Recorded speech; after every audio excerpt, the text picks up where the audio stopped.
Hello? Something scary happening. Meet LaVar Christensen.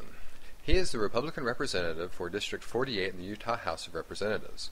He is a devout Mormon and has a history of fighting against the rights of homosexuals. Now, Christensen was the primary author behind Utah's traditional marriage constitutional amendment. So, what is LaVar up to now?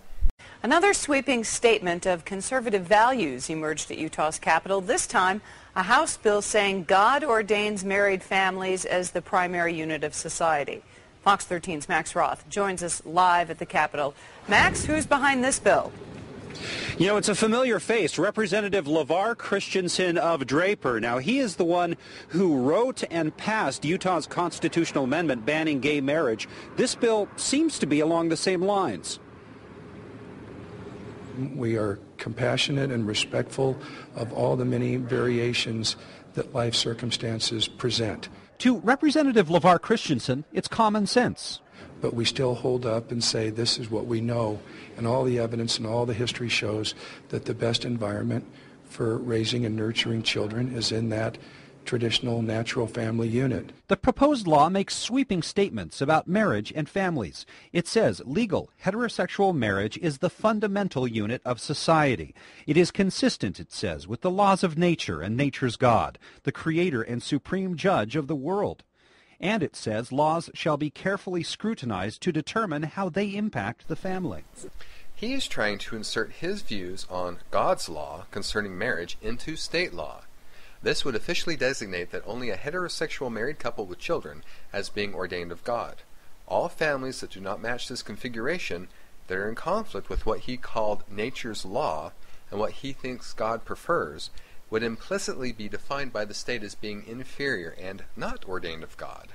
This kind of language is something that I think should be in churches. This is something within your religious beliefs.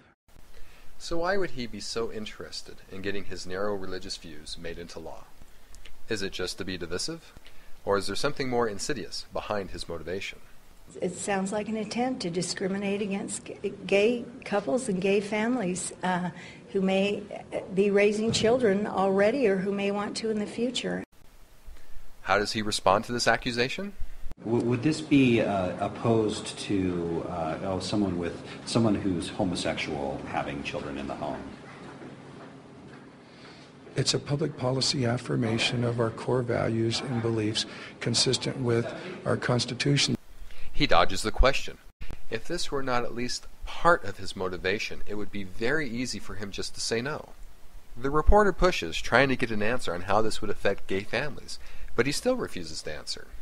In terms of issues of adoption, foster care, that kind of thing, it wouldn't preclude gay people from doing that? Would that be part of the... I think I've answered about 8 or 9 different questions that I think that we've fielded, but it's a public policy affirmation of the core beliefs.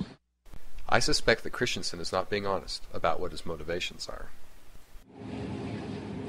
Now, you may wonder if this doesn't prohibit or mandate anything, then what does it do? And that's not entirely clear. The answer to LaVar's hidden agenda may be found in another bill that he introduced shortly after this one. Welcome back. Is there an anti-gay rights initiative hiding inside a group of bills circulating on Capitol Hill? Gay rights activists think the answer is a clear yes, but the man behind the measures doesn't like the question. I don't see how anyone who reads all these bills in conjunction with one another cannot see that that's what he's attempting to do. Fox 13 first told you about HB 270, saying the state supports married couples with children as the God-ordained fundamental unit of society. Representative LaVar Christensen calls it a policy affirmation without teeth. It's not mandating, it's not prohibiting. Perhaps, but Christensen is also running HB 182, saying a contract that goes against state policy is null and void. Gay activists say it could give that toothless family policy some pretty sharp dentures. It becomes fairly clear that what he's trying to do is set up, in essence, a wall around the ability for certain groups of people to get rights in our own state. So he introduces a bill that would officially define a heterosexual married couple with children as the only type of family officially recognized or promoted or whatever by the state, and then follows it up with another one that makes all contracts that are against this policy null and void. This was a calculated move by Christensen to eliminate the rights, such as civil unions, of those who do not fit in with his particular religious worldview. These bills could affect the rights of not just gay couples, but single-parent families, childless couples, and other types of families. By attempting to legislate his Mormonism, LaVar is trying to project his religious beliefs on everyone, whether they are Mormon or not. Unfortunately, LaVar is following the lead of the LDS Church, which has worked very hard recently to prevent the granting of rights to gays in California, Hawaii, and most recently to remove them in California. The effort to change the state constitution of California to remove the rights of homosexuals with Proposition 8 originated with and was funded by the LDS Church. California Mormons were the ones who donated the most time and money, by a huge margin, to the political effort. They were following specific instructions from the president of the church, who called upon the members to donate their means and time to ensure the passage of the proposal. Church issued a letter signed by Church President Thomas S. Monson encouraging members to devote time and money to pass Proposition 8. The letter comes out from the First Presidency, which is, like God speaking, and it says, get your checkbooks out. I was in church when the letter was read, and I kind of looked around, and the energy began to accumulate, and this has to be done now. It was a surprise. Yeah, the fire was indeed stoked. Now, I was in a bishopric when this happened. I objected and questioned my local leaders about it. In an attempt to calm my objections, my stake president told me that in a recent leadership training session that was led by Elder Ballard, who's one of the 12 apostles of the church, that they were instructed by Ballard that stopping gay marriage was the #1 priority of the church. It is more important to the brethren that gays do not have the same rights and privileges as heterosexual couples do than any other issue. By attempting to legislate their morality upon those outside the faith, the leaders of the LDS Church are leading their faithful members, like LaVar, to take a position that is contrary to Mormon doctrine.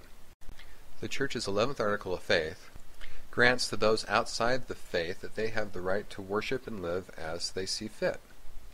In the Doctrine and Covenants, Joseph Smith wrote that it's not just to mingle religious influence with civil government, because the individual rights of citizens would be denied. It is hypocritical for the Church to cry for the protection of its rights when it was a persecuted minority, and then turn around a few decades later and become the persecutor of another minority. By ignoring their own scriptures, the brethren are placing their own bigoted agenda above their founding principles. By trying to legislate Mormonism on those outside the Church, they are working against the doctrines of free agency that was supposed to be the driving force behind God's plan for all mankind.